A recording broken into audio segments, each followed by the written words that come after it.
Evening guys, Kieran here, back with another video, and this time we're moving on to day 3 of the Cheltenham Festival, talking about the graded races and the novice races.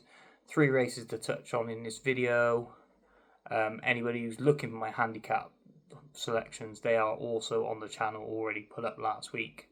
Go back through the videos on the YouTube channel and you will find them there. But I would also attach, same with day 1, 2 and 4, I will attach the handicap video to the bottom of the Twitter page, of the tweet, sorry, so you can access that straight from the from this video. So starting off, obviously, with the rejig, the Mares Novice Hurdle comes first on the Thursday, and the 6.5 is currently favourite. I think she's around 130, currently best price. She's done nothing wrong in her one start over hurdles, but she's only had one start over hurdles. I know she's got a lot of form, over in bumpers and on the flat and everything else like that, but she's only ever had one run over hurdles, and the form doesn't stack up much. The horse that finished second, Qualimita, has been beaten twice against since, so I'm willing to take her on. And obviously, anybody who knows me know that Diva Luna is a horse I really love. I've loved her since entry. Bumper. Obviously not all's gone to plan this year for her, but I put her up anti-post at 16 to 1, 1 point each way with my second selection at the start of the season. Obviously not all, like I said, not all's gone to plan. She was beaten first time up at Lingfield, where she hit the front and then didn't do a whole jot in front and got picked back up at the end. She then went to Cheltenham. It was a much better performance at the Cheltenham, where she won, where she dictated all and made most of the running and won really well at the course, which is always a good sign.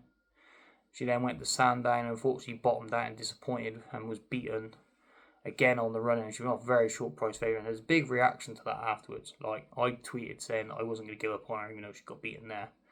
But she drifted out as big as 33, 40 to 1.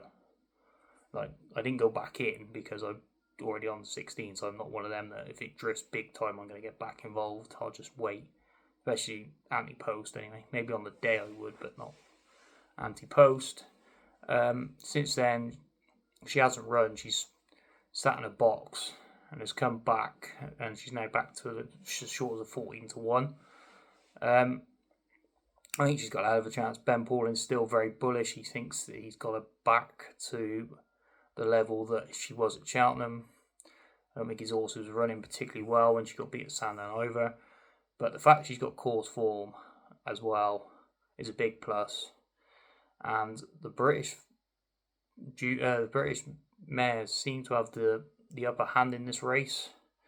Like, obviously we've had You Wear It Well, Love Envoy, and last year Golden Ace all winning this race. It's very rare for the Brits to have a race other than the Ultima to go in their way, and I think she can add to it. I really do. I've loved this horse, really do, and I hope she does the business and is back to her best. And like I said, anti-post already up 16 to 1, 1 point each way.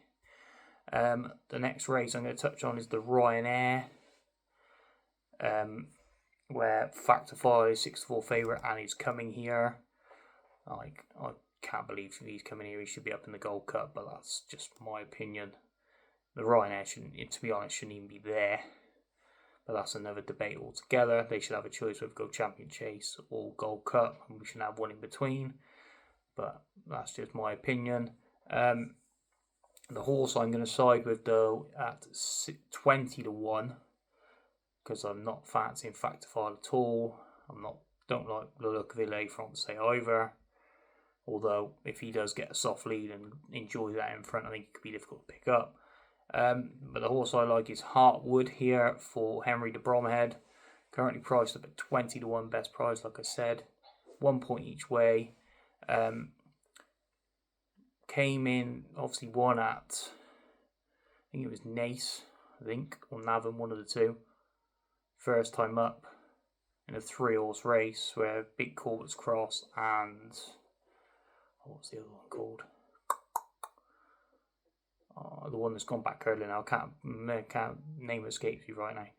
But he won there well, and then went to the Drymore because he was still classed as a novice at that point, and finished third, I believe, that day, not beaten too far. I think four of them finished on top of each other. And my Croke Park held on that day.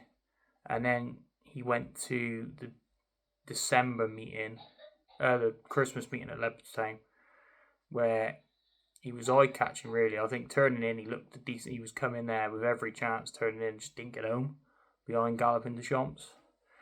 Like, if you go and watch it back, he's coming into the race really well on the bend, and then they get to the last and he's faded out somewhat. I think 2.5 miles is what he needs, and I think a strongly run 2.5 miles will certainly suit. At 20 to 1, I wouldn't put anybody off having a couple of quid each way on this boy for sure. And I'm going to have 1 point each way on him myself at 20 to 1. And then the third race to touch on the Thursday is the Stayers Hurdle. And good old Tiupu's here. I'm taking him on. This ground is going to go against him. It's good ground, good to soften places, I think. By the time we get to Thursday, it's going to be far too quick for him, let's be honest. And as he's really been back to his best, I know he got beat by Lossiemouth, who would have been more suited by the 2.5 mile race. We've only seen him that once, when he got beat, and he was well off the bridle that day as well, well beaten by Lossiemouth. I'm taking him on all day long. I took him on my peril last year, but we'll take him on again. In the anti-post book that I've got Langer Dan already in the anti-post book at 25 to 1, 1 point each way. I knew he was going to come here. Like, obviously, he's off 160 or 159, whatever it was. He was never going to get that back down to running the Coral Cup, or he wasn't going to run in the Coral Cup off of that weight. Just no chance of that. He comes here. I know he's got to be proved that he can stay the full 3 miles, but some people have been saying to me, spring hasn't sprung yet. I think in Langer Dan's head it has, because he's going to go back to Cheltenham. He's going to find that box at Cheltenham that he always loves to stay in, and then he's going to go out and there and think, oh, here we go. His record speaks for itself. He was second to Galloping in the Martin Pipe. He then won the Martin Pipe. He then went to the Coral Cup and won the Coral Cup. He then went to the Coral Cup last year and won the Coral Cup again. He's got a very, very good record this time of year, and at Cheltenham in particular. And I'm quite happy to be on at 25s. You know he's going to run his race. If he doesn't stay, he doesn't stay. But I will think I will get a run for my money at 25 to 1.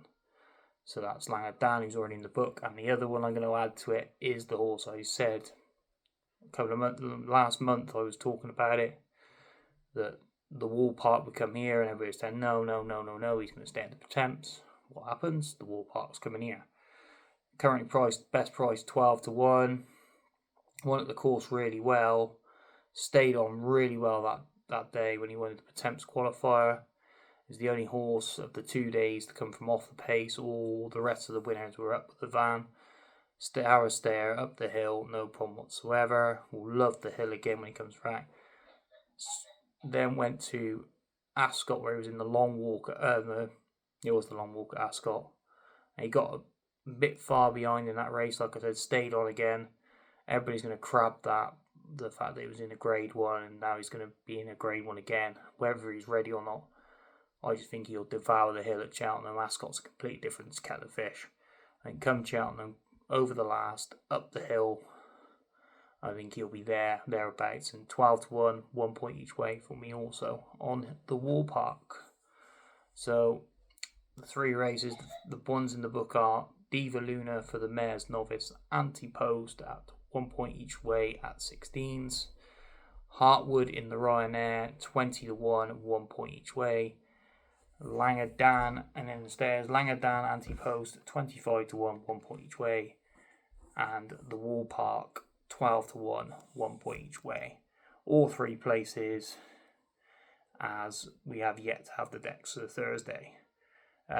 Thanks again for listening, guys, and hope you enjoyed the video. Please like and subscribe to the channel, and happy pumping.